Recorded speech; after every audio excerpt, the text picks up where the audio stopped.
बिस्मिल्लाहिर्रहमानिर्रहीम इय्याका नअबुदु व इय्याका नस्तईन। मैं आप सबके सामने आज इसलिए आया हूँ क्योंकि मैं सुबह से ये कराची में जो पब्लिक सड़कों पर निकली हुई है और जो उनके ऊपर हुकूमत का बर्ताव है, मैं उसकी वजह से मैंने फ़ैसला किया कि मैं आज आप सबके साथ, अपनी कौम के साथ इस चीज़ के ऊपर गुफ्तगू करूँ।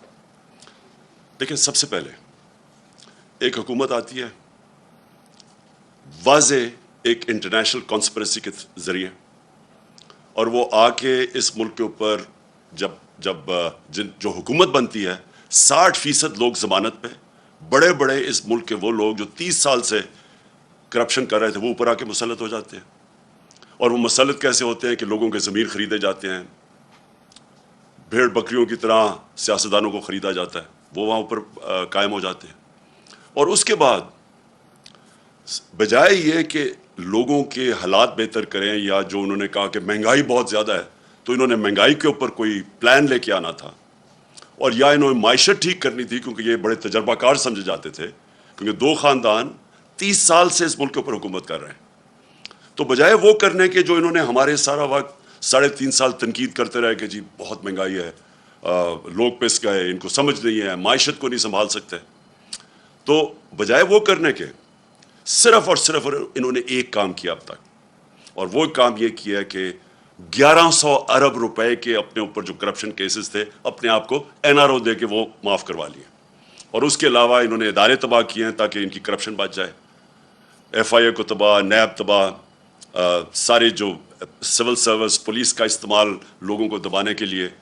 तो सिर्फ और सिर्फ इनकी एक कोशिश थी, और वो प्लानिंग मैं बड़ी देर से लोगों को कह रहा था कि इनका सिर्फ मकसद हमारे ख़िलाफ़ जो सारी इकट्ठी भी हुई पार्टीज़ चीज़ भी की, पीछे सिर्फ एक चीज़ थी कि किसी तरह ये हुकूमत जाए और ये आके अपने आप को NRO दे दें। अब क्या लोगों का गुस्सा क्या है कि आपने लोगों को तैयार किया कि जी बहुत ज़्यादा महंगाई है, लोगों की मुश्किल हालात हैं, यहाँ जनाब लोग तबाह हो गए, और हर रोज़ इनकी स्टेटमेंट्स, महंगाई मार्च। अब लोग क्यों सड़कों पर निकल रहे हैं?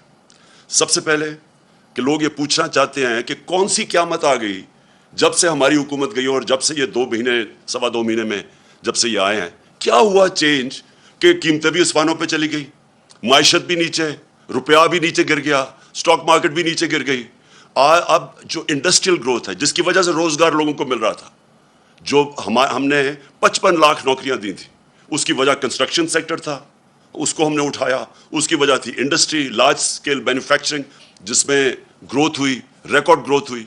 उसकी वजह एक्सपोर्ट्स, टेक्सटाइल सेक्टर और सर्विसेज सेक्टर, इंफॉर्मेशन टेक्नोलॉजी के ऊपर 2 सालों में 75% ग्रोथ में, एक्सपोर्ट्स में इजाफा हुआ।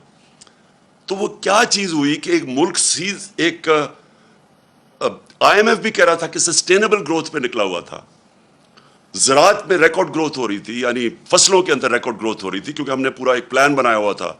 हमने अपनी ज़राअत को उठाने के लिए किसान की कैसे मदद करनी थी, उनके कितने कितने तरीके थे कि हमने कैसे खर्च करना था पैसा ज़राअत पे।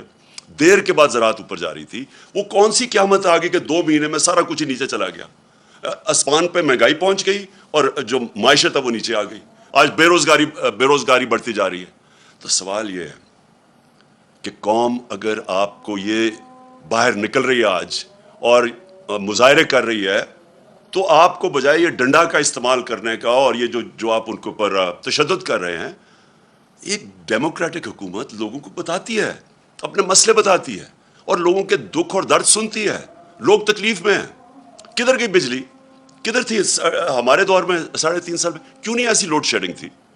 तो क्या हुआ कि एकदम लोड शेडिंग भी शुरू हो गई है, और लोड शेडिंग भी शहरों के अंदर और कराची में जिस गर्मी के अंदर लोड शेडिंग है, वो क्या आपकी कोई तैयारी नहीं थी? क्या हुआ? बिजली तो है यहाँ मुल्क में। अब ये बिजली घर के ऊपर जो इन्हीं ने, ये नून लीग ने कॉन्ट्रैक्ट किए हुए थे, जो बिजली घर बनाए हैं, जो ना 4 बड़े, 5 बल्कि इनके दौर में बने। अब वहाँ बिजली भी नहीं बन रही, पैसे भी हम दे रहे हैं, जिसको कैपेसिटी पेमेंट्स कहते हैं। ये कौम अपने टैक्स के पैसे से उनको कैपेसिटी में पेमेंट्स के पैसे दे रही है, लेकिन वो बिजली नहीं बना रहे क्योंकि इन्होंने इंपोर्टेड फ्यूल के ऊपर बनाए थे, LNG के ऊपर और कोयले के ऊपर। साहिवाल जैसी जगह पे इन्होंने कोयले के ऊपर एक जो प्लांट बनाया है पावर जनरेशन का, آپ سوچیں کہ وہاں سارے کراچی سے سارا کوئلہ ادھر ٹریول کر کے آتا ہے ساہیوال. یعنی جس نے بھی یہ بنایا ہے اسی کو جیل میں ڈالنا چاہیے کہ کیا سوچ کے بنایا تھا. ماحولیات کے اوپر علیحدہ اس کا جو اثر ہے, اور دوسرا اتنی دور باہر سے امپورٹ کر کے کول لے کے, اور اس کی قیمت کتنی ہے, کس قیمت پہ وہ بجلی بنا رہا ہے.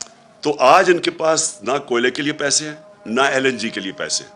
نتیجہ یہ ہے کہ اب یہ پلانٹ چل نہیں رہے, جس کی وجہ سے لوڈ شیڈنگ ہے. تو میرا پھر سے سوال ہے کہ اتنی محنت سے آپ نے سازش کی, بیرون ملک کے ساتھ مل کے, یہاں لوگوں کے ساتھ مل کے, غداروں کے ساتھ آپ نے یہ سازش کی, اور آج لوگ آپ سے یہ سوال پوچھ رہے ہیں کہ جب آپ یہ سازش کر کے آ گئے تو اب کہہ رہے ہیں کہ جی یہ سارا کچھ عمران خان اور PTI نے کیا ہے. تو اگر ہم نے یہ کیا تو ہمیں رہنے دینا چاہیے تھا. آج ہم ذمہ داری لیتے ہیں اس چیز کی. ہم بھی IMF کے پروگرام میں تھے, 3.5 سال ہم IMF کے پروگرام میں تھے. کیا ہمیں نہیں وہ IMF کہہ رہی تھی کہ یہ قیمت بڑھاؤ, یا تیل کی قیمت اتنی کرو, یا بجلی کی قیمت اتنی کرو, یا ڈیزل کی. تو ہم تو پریشر بھی لے رہے تھے.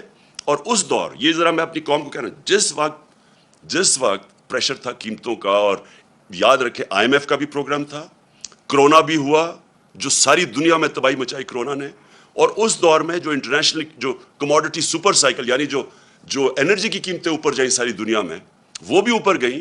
اس کے باوجود ہم نے سب سے سستا ملک تھا پاکستان.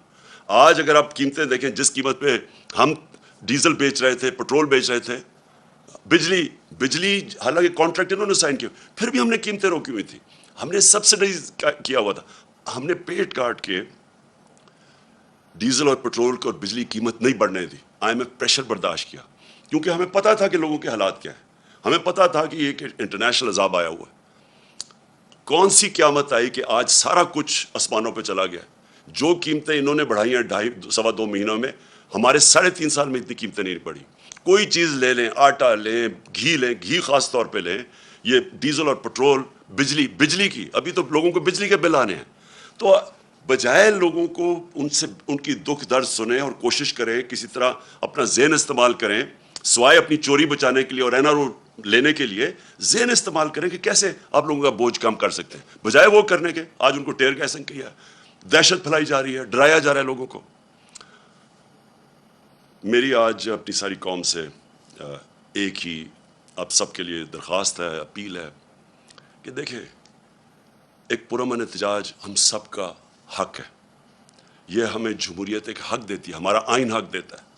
ہمارے جب ہم نے 25 کو جب احتجاج کیا, 25 مئی کو, انہوں نے جس طرح کا ظلم کیا لوگوں کے اوپر, فیملیز پہ, گھر میں رات کو 2-3 بجے گھس کے خواتین کو جس طرح انہوں نے چادر اور چار دیواری کو, ہماری روایت کو پیچھے رکھ کے جس طرح انہوں نے کیا, اس کی میں مارشل لاء میں تو شاید ایسا ہوتا ہو, کسی جمہوریت میں نے ایسے نہیں دیکھا.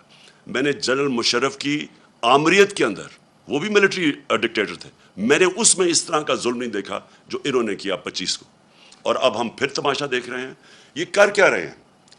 ان سے معیشت سنبھالی نہیں جا رہی, قیمتیں ان سے روکی نہیں جا رہی, باہر پھر رہے ہیں ہاتھ پھیلا کے. وہ ان کی مدد جس طرح کر رہے ہیں, جس طرح میں نے کہا کہ وہ کوئی بھی فری لنچ نہیں ہوتا, یعنی کوئی مفت میں آپ کی مدد نہیں کرتا, وہ کوئی نہ کچھ آپ سے مانگ رہے ہیں. ان کو بھی خوش کرنے کے لیے انہوں نے ہماری نیشنل سیکیورٹی کو کمپرومائز کرنا ہے, وہ بھی اب دیکھتے رہے. تو اب اگر ان کا خیال ہے کہ صرف ظلم کر کے اور تشدد کر کے کسی طرح لوگوں کو کنٹرول کریں گے, ایسے لوگ کنٹرول نہیں ہوں گے. ابھی مہنگائی جہاں تک ہمیں پتہ ہے جولائی میں اور بڑھنی ہے, کیونکہ انہوں نے جولائی میں جو LNG تھی وہ نہیں آ رہی. اب ان کے پاس جو یہ سمجھ رہے تھے کہ یہ باہر سے چیزیں, یہ فیول خرید لیں گے, یہ کوئلہ یا LNG, وہ ان کے پاس وہ وسائل نہیں ہے کیونکہ قیمتیں اوپر چلی گئی ہیں. میں آج اپنی ساری قوم کو کہہ رہا ہوں کہ میں 2 تاریخ کو ہفتے کی شام کو اسلام آباد میں انشاءاللہ ایک تاریخی ہم کریں گے پروٹیسٹ, پرامن, جو ہمیشہ ہم کرتے ہیں پرامن پروٹیسٹ. ہم سارے شہروں کے اندر بھی لوگوں کو کہہ رہے ہیں کہ پروٹیسٹ کریں. پشاور, لاہور, کراچی, ملتان, کوئٹہ, جتنے ہمارے بڑے شہر ہیں ادھر بھی ہم پروٹیسٹ کر رہے ہیں, اور ہم یہاں پریڈ گراؤنڈ پہ کریں گے. میں یہ چاہتا ہوں کہ ایک زندہ قوم بن کے ہم سارے ان پروٹیسٹ میں شامل ہوں. ہم توڑ پھوڑ نہ کریں کیونکہ اپنے ملک کو ہی نقصان پہنچتا ہے, لیکن پرامن احتجاج ہم سب کریں بتانے کے لیے کہ ایک جمہوریت میں یہ ہمارا حق ہے, اور حکومت کا فرض ہے کہ وہ لوگوں کی آواز سنیں. حکومت ڈنڈے سے کبھی بھی جمہوریت نہیں چلتی. حکومت اگر ڈنڈے برسائے گی اور ٹیئر گیس کرے گی, جمہوریت ایسے نہیں چلتی. जमहूरियत चलती है इखलाकी कुव्वत से, जिस्मानी कुव्वत से जमहूरियत नहीं चलती, वो डिक्टेटरशिप चलती है, वो बादशाह से चलती हो। जमहूरियत चलती है इखलाकी कुव्वत से। इस गवर्नमेंट को बताना पड़ेगा कि क्या तरीका है इनका इस कौम को जो एकदम आपने ये साजिश करके, और साजिश करके इन्होंने सबसे पहले पाकिस्तान में एक सियासी बुरान पैदा किया। श्रीलंका के अंदर पहले माशी बुरान आया, फिर सियासी बुरान आया। पाकिस्तान के अंदर पहले सियासी बुरान पैदा किया गया साजिश करके, जब मुल्क बिल्कुल ठीक चल रहा था। हमारी पूरी प्लानिंग हुई थी, जिस तरह मैंने कहा हमने रूस से तेल लेना था, हमने हिंदुस्तान की तरह अपने लोगों के ऊपर बोझ नहीं पड़ने देना था जो दुनिया आलमी मंडी में तेल महंगा हुआ है। हमारा पूरा प्लान बना हुआ था। इन्होंने पहले हमारी गवर्नमेंट पहले साजिश की, डिस्टेबलाइज किया मुल्क को, बुरहान पैदा किया, उसके बाद ये माशी बुरहान आया और ये अब इनके कंट्रोल में नहीं है। और मैं वाजे कर दूं फिर से, मैंने और फिर शौकत तरीन को भी मैंने कहा कि न्यूट्रल्स को बताओ कि बड़ा अच्छा आप न्यूट्रल बनना चाहते हैं, लेकिन ये याद रखें कि मुल्क बहुत बड़ी कीमत अदा करेगा इस ये जो अब पॉलिटिकल डिस्टेबलाइजेशन, ये जब सियासी बुरहान आएगा, इसकी मुल्क कीमत अदा करेगा। और इनसे मुझे पता था नहीं संभाला जाना, क्योंकि शहबाज शरीफ की तो सारी डेवलपमेंट इश्तिहारों में होती है। सहाफ़ियों को पैसे दे दिए, PR कर दिए, कभी 50 अरब के इसने इश्तिहार दिए, इसके ऊपर होती है। ये जो एक दुनिया के अंदर क्राइसिस आया, जो हम बड़ी मुश्किलों से निकल रहे थे इसमें से, और निकलते गए। अल्लाह का करम है, जिस तरह हम कोरोना से निकले, दुनिया मिसाल देती है पाकिस्तान की, हम निकलते जा रहे थे। और हमें पता था कि अगर एक दफ़ा सियासी बुरहान आया ये होना है, क्योंकि इनकी तो नीयत ही कभी नहीं थी, ना इनकी सलाहियत थी मुल्क को बुरहान से निकालने की। इनको तो हमें पता था ये किस लिए आ रहे हैं, वो इन्होंने कर दिया। 1100 अरब रुपया अपना इन्होंने माफ़ करवा लिया। 1100 अरब रुपया, इसका आधा भी अगर हम सब्सिडाइज कर दें तो लोगों पे बोझ ना पड़े। 500 अरब की अगर हम सब्सिडी दे दें इस वक्त बिजली और तेल पे, हम रोक सकते हैं ये जो प्रेशर पड़ा हुआ है अवाम पे। लेकिन वो पैसा हजम कर गए हैं और सारा बोझ उन्होंने अवाम के ऊपर डाल दिया। तो मैं इसलिए अपनी सारी कौम को आज अपील कर रहा हूँ और दरख्वास्त कर रहा हूँ कि देखें, हम तोड़ फोड़ से मुल्क को नुकसान होता है, लेकिन जो हम कर सकते हैं, हम निकलें, पुरअमन एहतजाज करें, लोगों को बताएं कि हम एक जिंदा कौम है। हम ये चुप करके ये जुल्म जो कर रहे हैं इस मुल्क पे कि खुद अपने आप को अरबों रुपए की करप्शन बचाएं और यहाँ इस मुल्क के ऊपर बोझ डालें, हम ये बर्दाश्त नहीं करेंगे। और ये जो एक आखिर में इन्होंने एक ड्रामा शुरू किया है कि पाकिस्तान को इन्होंने निकालने के लिए कोई एहसन इकबाल ने कोई ड्रामा शुरू किया है कि हम इकॉनमी को कैसे रिवाइव करेंगे। अगर आपने वो बजाय ये सारे पैसे खर्च करके ये ड्रामा करने के, मैं आपको आखिर में बताता हूँ कि आप कैसे आपके पास एक ही तरीका है कि हमारी मायशत को ठीक कैसे कर सकते हैं। जरदारी ख़ानदान और शरीफ ख़ानदान को जो बाहर अरबों डॉलर पड़ा है, आप आधा ही वापस ले आए ना तो वो ये बुरहान से निकल सकता है। सिर्फ एक रास्ता है, बाकी आपके पास और कोई दूसरा रास्ता नहीं है। और कौम के पास सिर्फ एक रास्ता है, साफ और शफाफ इलेक्शन। साफ और शफाफ इलेक्शन के बाद अलावा कोई और दूसरा रास्ता आज नहीं है।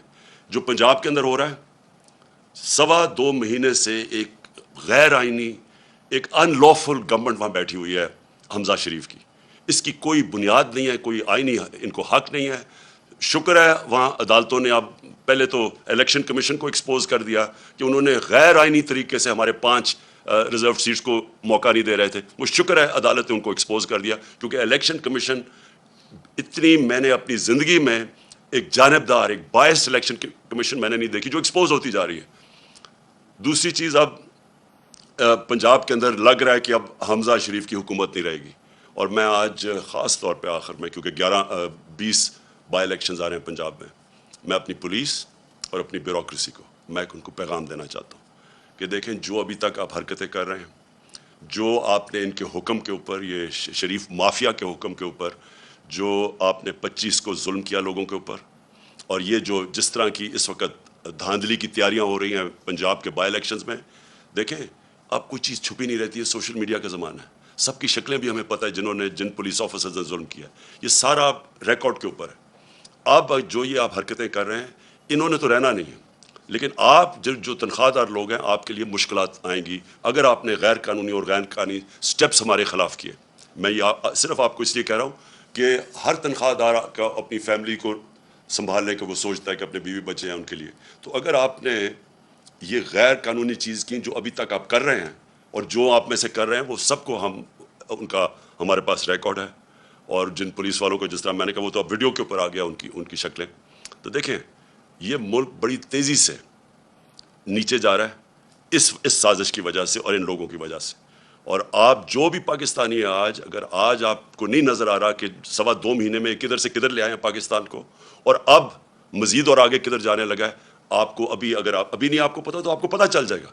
تو اس لیے میں سب کو پھر سے آخر میں دعوت دے رہا ہوں، پرامن احتجاج ہفتے کی شام کو میں پریڈ گراؤنڈ ہوں گا اور سارے پاکستان کے شہروں میں انشاءاللہ میری قوم نکلے گی. پاکستان پائندہ باد.